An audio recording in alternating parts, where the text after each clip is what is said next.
There's something fundamentally different about individuals who spent their childhood during the 1980s. Most people who grew up in that decade look at today's world and feel like they've been transported to an entirely different planet. Not because they lack the ability to adapt, but because they remember something younger generations will never experience firsthand. A time so distinctive that decades later, they still make statements like, "The 80s were without question the greatest decade to grow up in." Or as one person from that era expressed it perfectly, they had no seatbelts, no helmets, they didn't even need to lock their front doors. They survived a childhood that would result in parental arrests today. And it didn't damage them, it constructed them.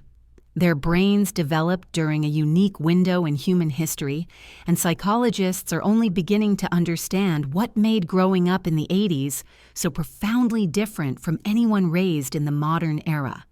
The first distinctive characteristic is something experts describe as hardwired confidence, or what might be better termed a built-in optimistic mindset. This particular trait is uniquely connected to the 80s experience. Consider the world these children absorbed during their formative years. The Cold War was drawing to a close. The economy was experiencing unprecedented growth and prosperity. Popular culture was saturated with narratives of triumph and possibility. Every song on the radio delivered messages about fighting for what you believe in, taking on the world, refusing to stop believing in yourself and your dreams. The entire cultural atmosphere communicated one consistent message: you have the capability to win at this life. This explains why the modern era of endless negative news feeds and doom scrolling feels so fundamentally alien to people from this generation. Their baseline psychological programming is rooted in hope and possibility. They grew up fearless because the world surrounding them consistently communicated that there was something genuinely worth being fearless for, worth fighting for, worth believing in. The second characteristic connects directly to that booming economic prosperity. These individuals possess what researchers identify as latchkey autonomy, which from their perspective looks more like complete home-alone independence. The same economic prosperity that made the future appear bright and promising also meant that both parents were typically at work during afternoon hours, which resulted in children coming home to empty houses. They prepared their own snacks, completed their homework assignments or chose not to, and navigated their afternoon hours without a single adult present or supervising. Children who experienced regular periods of unsupervised time developed significantly stronger internal motivation systems and superior decision-making capabilities. Nobody was structuring their time for them. Nobody was monitoring their progress or checking on their activities. Nobody was providing constant instruction about what to do next. They had to develop their own internal guidance system, their own sense of direction and purpose, which they continue to rely on today. This explains why they can plan effectively, adapt to changing circumstances, and execute tasks without requiring external validation or constant feedback. They were trained to operate independently, functioning beyond direct supervision before they even consciously understood the significance of what that meant for their development. The third characteristic is what researchers identify as an effort equals reward mindset, and it fundamentally shaped everything about how they experience satisfaction and achievement. When they wanted to play a video game, they saved coins and pocket money for weeks, then rode their bicycles to the arcade to spend what they'd accumulated. When they wanted to hear their favorite song, they sat positioned by the radio for hours, finger poised on the record button, waiting patiently for it to play. When they wanted to watch a particular film, they physically traveled to the video rental shop, hoping desperately that it hadn't already been taken by someone else. Research studies on reward anticipation demonstrate that people who grew up with delayed, effort-based rewards develop significantly stronger dopamine regulation systems and superior impulse control capabilities.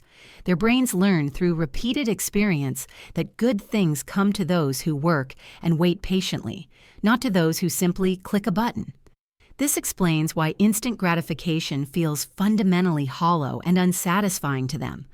Their reward system was constructed for the pursuit and the chase, not merely the immediate capture. They were unstoppable when they genuinely wanted something because they understood exactly what it cost in terms of time, effort, and patience to obtain it. The fourth characteristic runs even deeper and explains why they appear almost unshakable in situations that send others spiraling into panic and anxiety. Researchers identify this as physical world confidence. They grew up during an era when everything was tangible and concrete. They owned physical objects, cassette tapes, vinyl records, posters, carefully curated collections. When something broke or was damaged, it was genuinely gone forever. When they lent something to a friend, they understood there was a real possibility they might never see it again.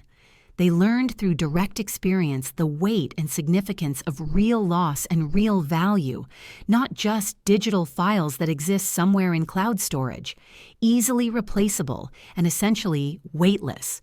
But this extended far beyond mere possessions and material objects. They navigated the physical world without GPS navigation systems, without internet search engines, and without parents tracking their location through smartphone applications. They learned through necessity that they possessed the capability to figure things out independently because they had no other choice. And that fundamental confidence doesn't simply disappear with time. It's integrated into their bones, part of their essential character structure. The fifth characteristic is particularly fascinating from a psychological perspective. They possess what experts call presence capacity, which is the ability to be fully engaged in the room, fully present in the current moment. The 80s represented the final decade before everything became content to be captured and shared. They weren't documenting moments for later consumption. They weren't optimizing experiences for an audience of observers. They were simply there, fully immersed in whatever was happening because there was no compelling reason to be anywhere else mentally or emotionally. They experienced life undistracted by digital noise and constant connectivity, which meant they got to experience life on a fundamentally deeper level with more accessible and vivid memory formation. They weren't splitting their attention between living the experience and simultaneously recording it for others. They were completely present in each moment. That presence capacity became a permanent feature of their psychological makeup. It explains why they can wait without experiencing anxiety. It explains why they don't require constant stimulation to feel comfortable or engaged.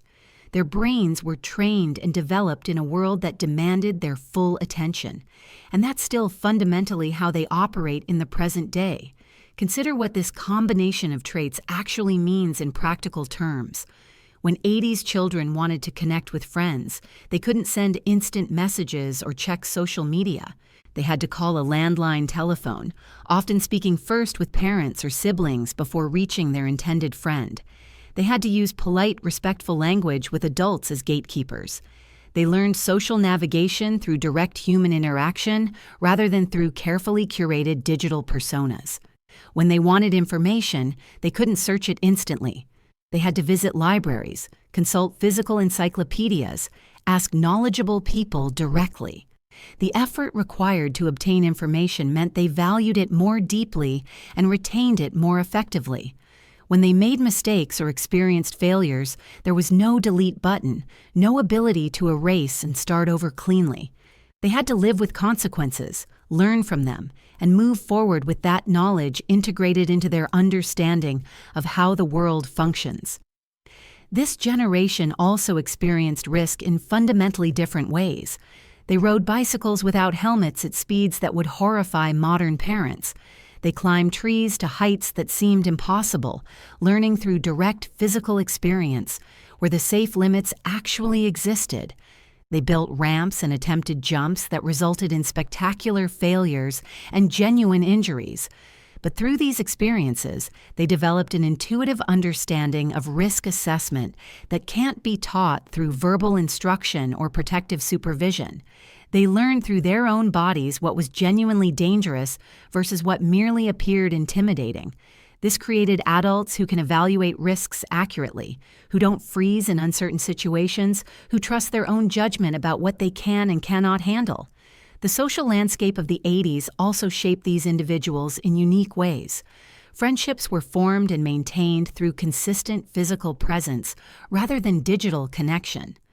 If you wanted to know what your friends were doing, you had to go outside and find them.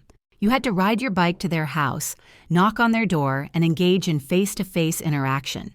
This required social courage and genuine communication skills. Conflicts had to be resolved in person, rather than through text messages or social media posts. You had to look someone in the eye, express your feelings directly, and work through disagreements without the buffer of screens and delayed responses. This created individuals with strong interpersonal skills, who can read facial expressions and body language, who understand that what people say and how they say it often communicate entirely different messages. The entertainment landscape also contributed to their development. Television programming was limited to specific time slots. If you missed your favorite show, you genuinely missed it until it was rerun weeks or months later. Movies left theaters and became unavailable for extended periods. Music required physical media that could be lost, damaged, or worn out through repeated use. This scarcity created appreciation and value. When you finally obtained something you'd been wanting, it meant something profound because of the effort and patience required. This stands in stark contrast to modern unlimited streaming, where everything is always available, where nothing feels special because nothing requires any real effort to obtain. The educational environment of the 80s also functioned differently.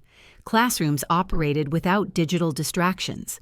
Students took handwritten notes, which research now shows improves retention and understanding compared to typing. They completed homework assignments without the ability to quickly search for answers online. This meant they had to genuinely wrestle with problems, develop problem-solving strategies, and build intellectual resilience through struggle. They learned that not knowing something immediately was acceptable, that the process of figuring things out held its own value beyond simply obtaining correct answers. The family dynamics of the era also played a significant role. Meals were more often shared, family experiences without devices at the table. Conversations happened without constant interruptions from notifications and alerts. Children learned to entertain themselves during car trips rather than being pacified with screens. They experience boredom regularly, and research demonstrates that boredom activates creative thinking and problem-solving regions of the brain. They had to generate their own entertainment, their own activities, their own engagement with the world around them. This developed imagination and creativity in ways that constant external stimulation cannot replicate. Every time someone from the 80s generation looks at today's world and feels like an outsider, like someone who doesn't quite fit the current cultural landscape, they should remember something important. They're not outdated or behind the times. They're carrying capabilities and characteristics that are becoming increasingly rare and valuable. The self-reliance that others might interpret as stubborn independence, that's actually competence developed through years of having to figure things out independently. The ability to wait patiently without anxiety, that's a trained capacity most people today never develop. The comfort with being fully present without constant digital stimulation, that's a gift that becomes more precious as it becomes more rare. After growing up in the 80s, it makes complete sense that they feel like they're living on a different planet now, because in many fundamental ways they are. They came from a world where childhood was still primarily physical rather than digital, where rewards were still earned through effort and patience rather than instantly obtained through clicks, and where the future still felt like something they could actively win through their own actions and determination, rather than something that simply happens to them. That decade, that specific window in history, shaped who they became at the most fundamental level, and that's genuinely something to be proud of. They carry within them capacities for presence, patience, self-reliance, and grounded confidence that the world desperately needs more of. They're not relics of a bygone era. They're carriers of capabilities that humanity would be wise not to lose entirely.